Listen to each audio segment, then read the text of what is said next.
বাংলাদেশের ব্যাটাররা ম্যাচ জেতাতে পারেন না।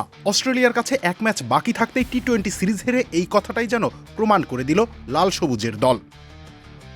সহজ সমীকরণে জেতার মতো ম্যাচ বাংলাদেশ হেরে গেল 7 রানের ব্যবধানে। প্রথম ম্যাচ তাড়া করে জেতা অস্ট্রেলিয়া এবার নামে আগে ব্যাট করতে, যদিও শুরুতে বাংলাদেশি বোলারদের ফাঁদে পড়ে টপ অর্ডারের 3 ব্যাটারকে হারাতে হয় পাওয়ার প্লের মধ্যে।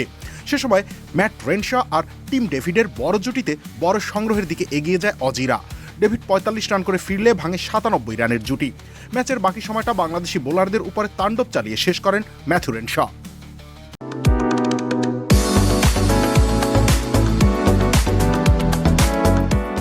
এই বাহাতির 52 বলে 89 রানের ইনিংসে ভর করে অস্ট্রেলিয়া স্কোরবোর্ডে জমা করে 196 রান। সিরিজে লড়াই টিকিয়ে রাখতে তাড়া করতে নেমে উড়ন্ত শুরু পায় বাংলাদেশ। তানজিদ হাসান তামিমের মাত্র 15 বলে 30 রানের ইনিংসে পাওয়ার প্লেতে বড় সংগ্রহ আসে বাংলাদেশ দলের। যদিও এরপর 3-এ নামা সৌম্য সরকার আগের ম্যাচের মতো এবারও ইনিংস বড় করতে পারেননি।